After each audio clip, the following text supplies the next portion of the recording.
नमस्कार साथियों। आजकल संसद में राणा सांगा और बाबर का नाम बहुत ज़ोरों से गूंज रहा है। इसलिए प्रतियोगी परीक्षाओं के सवालों की दृष्टि से राजस्थान की परीक्षाओं के लिए राणा सांगा बहुत ही महत्वपूर्ण हो जाते हैं।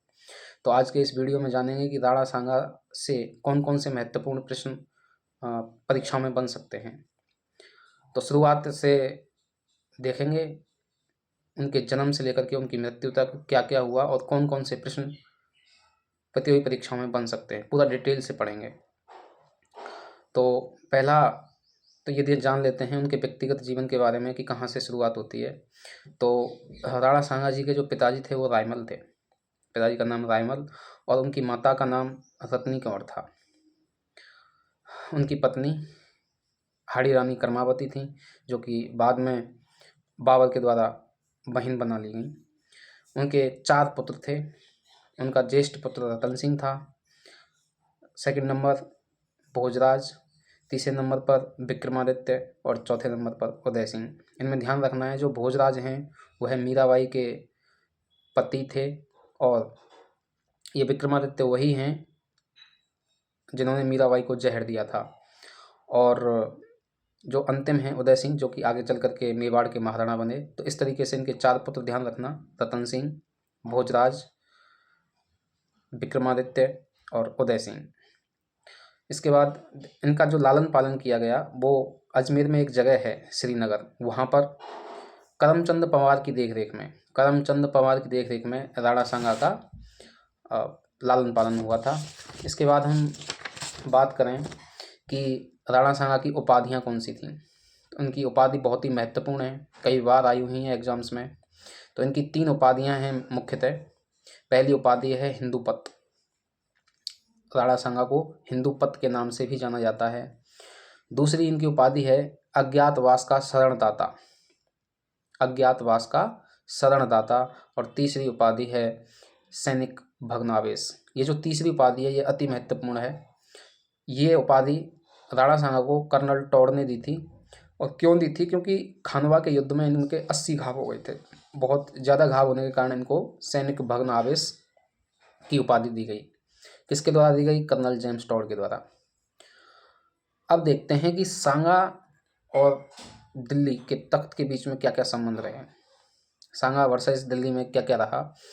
तो सांगा के समकालीन उस समय के शासक दिल्ली पर सिकंदर लोदी थे। तो सिकंदर लोदी ने मेवाड़ पर कोई आक्रमण नहीं किया था। सिकंदर लोदी के बाद अगला सल्तनत का जो राजा थे वो हुए इब्राहिम लोदी। विस्तार नीति रखते, साम्राज्यवाद की नीति थी उनकी। तो उन्होंने राणा सांगा पर हमले किए, आक्रमण किए। पहला आक्रमण हुआ, उसमें युद्ध लड़ा गया खातौली का युद्ध, जो उस समय बूंदी रियासत में आता था, लेकिन अभी जो वर्तमान में वह कोटा में स्थित है। तो पहला ध्यान रखना है कि खातौली का युद्ध कब लड़ा गया। पहला प्रश्न बनता है, खातौली का युद्ध सन 1517 ईस्वी में लड़ा गया था। नंबर 1 प्रश्न। नंबर 2 बनता है कि खातौली का युद्ध किन किन के मध्य लड़ा गया था। तो खातौली का युद्ध राणा सांगा और इब्राहिम लोदी के बीच में लड़ा गया था। तीसरा प्रश्न बनता है कि इस युद्ध के रिजल्ट क्या रहा, इस युद्ध के विजेता कौन थे। तो इस युद्ध को राणा सांगा ने जीता था। और इब्राहिम लोदी फिर क्या करता है, इस पराजय का बदला लेने के लिए फिर से राणा सांगा पर आक्रमण करता है। इस समय दोनों के मध्य में युद्ध होता है। धौलपुर जिले में एक जगह पड़ती है, तहसील है बाड़ी, तहसील नहीं है शायद, शहर कस्बा टाइप है। तो वहाँ पर बाड़ी का युद्ध लड़ा जाता है। तो इस युद्ध पर प्रश्न बनता है कि यह युद्ध कब लड़ा गया। तो यह जस्ट 1 साल बाद, जो खातौली का युद्ध 1517 ईस्वी में लड़ाया गया था, उसके जस्ट 1 साल बाद 1518 ईस्वी में बाड़ी का युद्ध लड़ा जाता है। और फिर से इस पर प्रश्न बनता है कि इस युद्ध में, मतलब पहला प्रश्न किस किस के मध्य लड़ा गया, तो ये तो ऑब्वियसली राणा सांगा और इब्राहिम लोदी के बीच में लड़ा गया। और इसका रिजल्ट ये रहा कि फिर से राणा सांगा विजयी रहे। जब 2 लगातार युद्ध इब्राहिम लोदी हार चुका था राणा सांगा से, तो उसके 2 विश्वास पात्र थे। किसके? इब्राहिम लोदी के। उनको लगा कि अब दिल्ली के तख्त पर खतरा है और मुस्लिमों से सत्ता जा सकती है दिल्ली से। तो उस इब्राहिम लोदी के दो विश्वास पात्र थे, आलम खां लोदी और दौलत खां लोदी। ये बंदे क्या करते हैं, इस खतरे को भांपते हुए उस समय काबुल का शासक मोहम्मद जहीरुद्दीन बाबर, ध्यान रखना बाबर का पूरा नाम मोहम्मद जहीरुद्दीन बाबर था, उसको सूचित करते हैं कि इस समय दिल्ली के तख्त पर खतरा है, फिर से कोई हिंदू शासक विराजमान ना हो जाए और वह खतरा राणा सांगा से है। तो वो दिल्ली पर हमले के लिए निमंत्रण देते हैं बाबर को कि आप आओ और इब्राहिम लोदी के साथ युद्ध करो और दिल्ली के तख्त पर विराजो। तो इनके निमंत्रण पर बाबर दिल्ली पर आक्रमण करता है और पानीपत का प्रथम युद्ध लड़ा जाता है। हालांकि पानीपत के प्रथम युद्ध से मुझे नहीं लगता राजस्थान के एग्जाम्स में कोई क्वेश्चन आएगा, क्योंकि ये भारत के इतिहास का हिस्सा है, लेकिन उस पूरी पृष्ठभूमि को समझने के लिए आपको पहले पानीपत का प्रथम युद्ध पढ़ना पड़ेगा। तो पानीपत का प्रथम युद्ध अप्रैल 1526 ईस्वी में लड़ा गया। अप्रैल 1526 ईस्वी में लड़ा गया। किन किन के मध्य हुआ, तो बाबर और इब्राहिम लोदी के मध्य लड़ा गया। तीसरा प्रश्न बनता है कि इसमें विजेता कौन रहा। तो पानीपत के प्रथम युद्ध में बाबर विजेता रहा। इस पर अगला प्रश्न बनता है कि भारतीय इतिहास का ऐसा पहला युद्ध कौन सा है जिसमें तोप और गोलों का इस्तेमाल हुआ था। तो ध्यान रखना, भारतीय इतिहास का ऐसा प्रथम युद्ध जिसमें प्रथम बार गोलों और तोपों का इस्तेमाल हुआ था वह है पानीपत का प्रथम युद्ध है। ध्यान रखना, ये भारतीय है। अगर आपसे पूछा जाए कि राजस्थान का ऐसा पहला युद्ध कौन सा था जिसमें गोलों और तोपों का इस्तेमाल हुआ था, तो वो खानवा का युद्ध है। कंफ्यूज नहीं होना है, राजस्थान का है खानवा का युद्ध और भारत का है पानीपत का युद्ध। अगले प्रश्न पर चलते हैं। हो सकता है पूछा जा सके, क्योंकि आजकल जो RSM SSB है, कर्मचारी चयन बोर्ड, वो कुछ भी पूछ सकता है, प्रश्न किसी भी प्रकार से बन सकते हैं। तो ये भी पूछ सकता है कि बाबर के इस युद्ध में तोपची कौन थे। तोपची का मतलब होता है तोप चलाने वाले कौन थे। तो पानीपत के प्रथम युद्ध में मुस्ताफ़ा अली और अली खां, मुस्ताफ़ा अली और अली खां दो तोपची थे। तो पानीपत का युद्ध खत्म हुआ, बाबर इसमें विजेता हुआ और दिल्ली के तख्त पर विराजमान हुआ।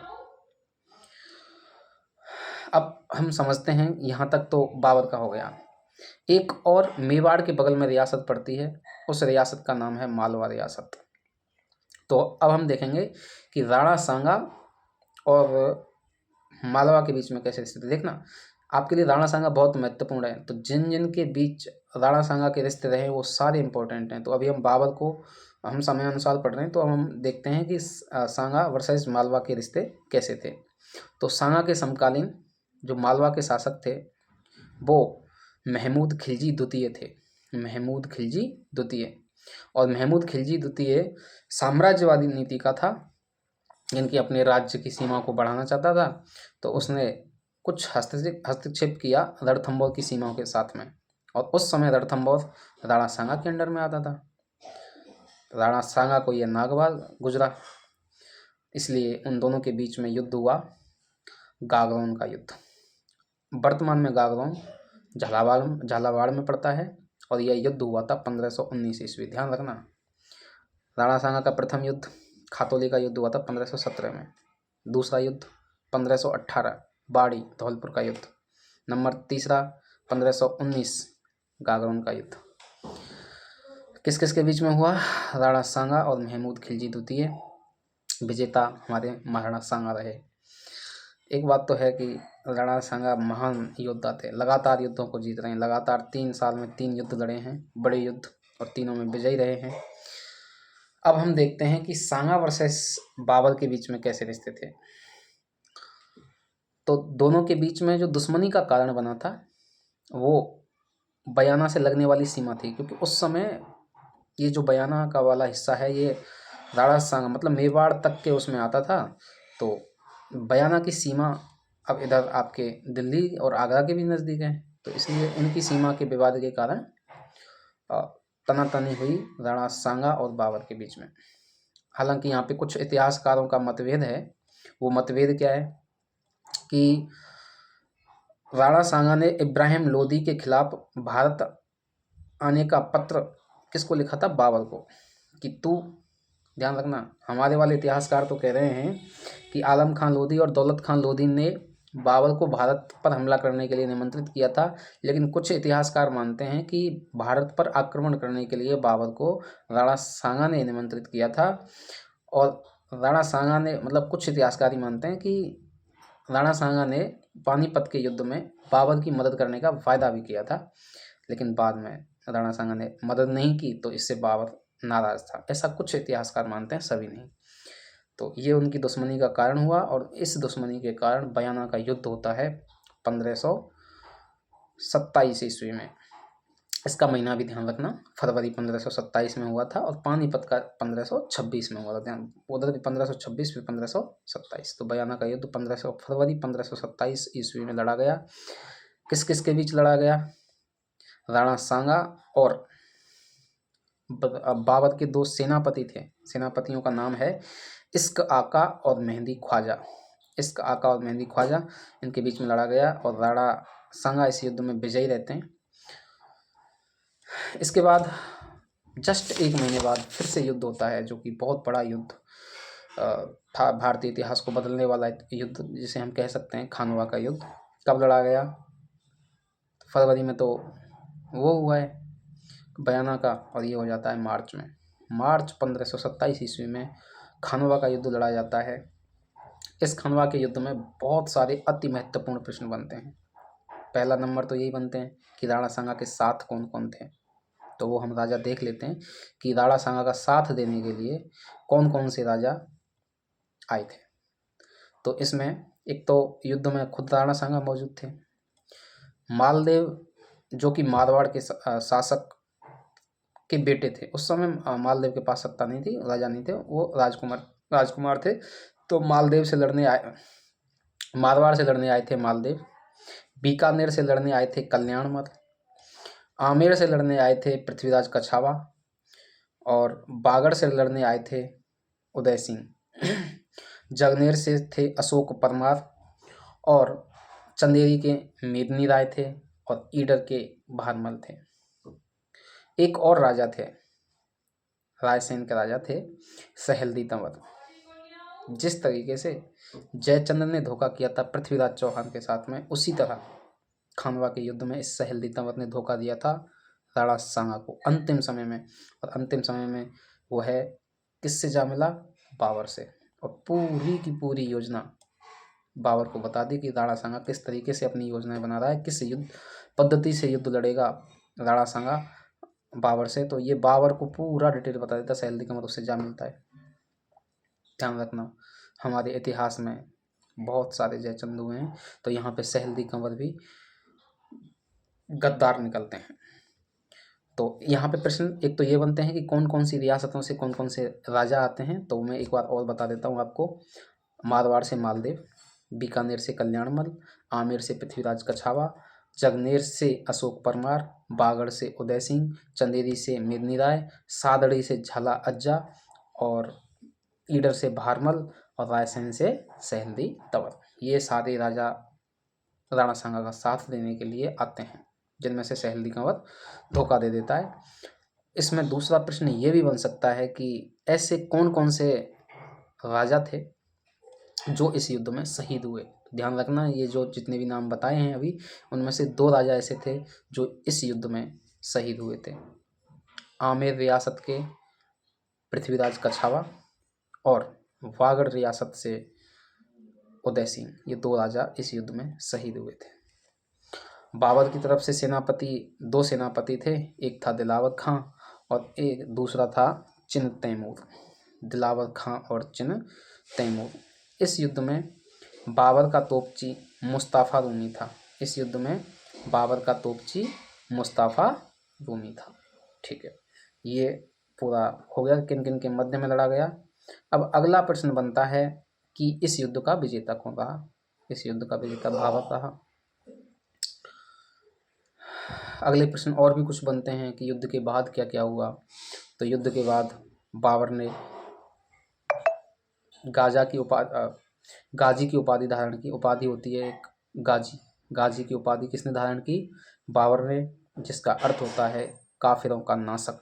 काफिरों का नाशक बाबर ने इस युद्ध में, ये भी प्रश्न बनता है कि जो खानवा का युद्ध था, इस युद्ध में बाबर ने कौन सी युद्ध पद्धति से युद्ध किया था? तो इस युद्ध में बाबर ने तुगलमा, या जिसे हम तुलगामा या आबरा पद्धति कहते हैं, ये पद्धति अपनाई थी।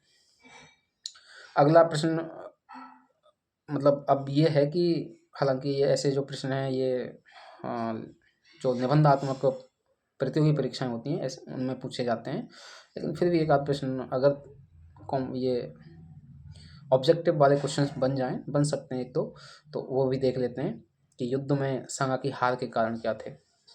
तो अलग अलग विद्वान हैं, उन विद्वानों ने अलग अलग कारण इस युद्ध में राणा सांगा के हार के बताए हैं। पहला कर्नल जेम्स टॉड, जो कि राजस्थान के मुख्य इतिहासकार हैं, उन्होंने पहले हार का कारण बताया है कि रायसेन के सहेल्दी तंवर द्वारा युद्ध के अंतिम समय में बाबर के साथ मिलकर सांगा की पूरी युद्ध योजना बताना, ये मुख्य कारण रहा था बाबर की हार का, राणा सांगा की हार का। दूसरे विद्वान गोपीनाथ शर्मा, वह बाबर की हार का कारण बताते हैं कि राणा सांगा ने युद्ध भूमि का चुनाव सही जगह नहीं किया था। वो युद्ध भूमि बाबर के लिए अधिक उपयोगी, या उसको कह सकते हैं कि उसकी भौगोलिक परिस्थितियाँ ऐसी थी जो बाबर को ज़्यादा उपयोगी सिद्ध हुई। गोपीनाथ शर्मा ऐसा बताते हैं। एक तीसरा कारण जो अति महत्वपूर्ण है कि क्योंकि ये राजस्थान का ऐसा पहला युद्ध था जिसमें तोप और गोलों का इस्तेमाल हुआ था, तो बाबर द्वारा तोप खाने का प्रयोग करने के कारण सांगा के हाथी और घोड़े पागल हो गए थे, क्योंकि पहला युद्ध था, उसमें हाथी और घोड़ों को भी नहीं पता था कि ऐसी तोप होती हैं, इतनी आवाज़ करती हैं, इतना भयानक प्रहार करती हैं। तो उसमें हाथी और घोड़े पागल हो गए थे, जिनकी वजह से काफ़ी पैदल सैनिक बेवजह मारे गए राणा सांगा के। तो ये भी एक कारण था। और एक मान सकते हैं अगला कारण कि सेना में विविधता। आप देख रहे हो कि राणा सांगा के साथ अनेक रियासतों से अनेक राजा आए हैं, सेना में विविधताएं हैं, कहीं भाषा ही मैच नहीं कर रही है तो ये भी एक कारण है। फिर ये युद्ध हो गया, उसके बाद फिर क्या क्या होता है, यहाँ पे भी प्रश्न बनते हैं, इनको भी बड़ी ध्यान से देखना है। तो घायल सांगा को युद्धभूमि से बाहर झाला अज्जा ने कर उनका राजमुकुट धारण किया था। तो प्रश्न बन सकता है कि जब राणा सांगा युद्ध में घायल हो गए थे तो उनका जो राज चिन्ह है वो किसने धारण किया था? तो ये झाला अज्जा ने धारण किया था। घायल सांगा को कालपी ले जाया गया। सांगा ने कहा, ये स्टेटमेंट बड़ा इम्पोर्टेंट और ये दिखाता है कि राजस्थान वास्तव में वीरों की भूमि है। जब घायल हो गए हैं और उनको उनके सरदार इलाज के लिए लेके जा रहे हैं, तब क्या कह रहे हैं, देखो स्टेटमेंट, जब तक बाबर को पराजित नहीं कर देता तब तक मेवाड़ की पवित्र भूमि पर कदम नहीं रखूंगा, ऐसा कहा था हमारे राणा सांगा ने। उनके सहयोगियों द्वारा कालपी में ही सांगा को जहर दे दिया गया, क्योंकि वो युद्ध लड़ने की परिस्थिति में नहीं थे और फिर जो घायल सेना है उसको वापस युद्ध के मैदान में ले जाना भी उचित नहीं था। तो सरदारों को लगा कि इससे अच्छा है कि जहर दे दिया जाए, ताकि राणा सांगा अब युद्ध की बात ना करें। इसके बाद उनको बसवा दौसा में सांगा को होश भी आता है और 30 जनवरी 1528 को इस महान योद्धा का निधन हो जाता है। ध्यान रखना, युद्ध लड़ा गया था मार्च 1527 में, इसके बाद भी राणा सांगा 30 जनवरी 1528 तक जिंदा थे। इनके मंडलगढ़ भीलवाड़ा में दाह संस्कार किया गया, जहां इनकी 8 खम्भों की छतरी बनी हुई है। तो राजस्थान की कल्चर में एक प्रश्न और बन सकता है कि राणा सांगा की छतरी कहाँ पर स्थित है? तो ये मंडलगढ़ भीलवाड़ा में है।